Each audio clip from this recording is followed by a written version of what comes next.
So you have successfully installed the Google Chrome on Windows 11, and now you want to make Google Chrome your default browser on Windows 11. So the process is quite easy and simple.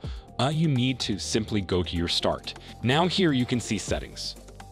Now you need to go to the Settings and open up the Windows 11 setting. And once inside here, you can see the apps. Inside apps, you can see the default apps. So here, simply go and open up the default apps. Inside default apps, scroll down a bit until you see Microsoft Edge, because the default browser for Windows 11 is Microsoft Edge. So we need to go to the Microsoft Edge and change it to the Google Chrome browser. So click on Microsoft Edge and scroll down with, and it is giving all the extensions.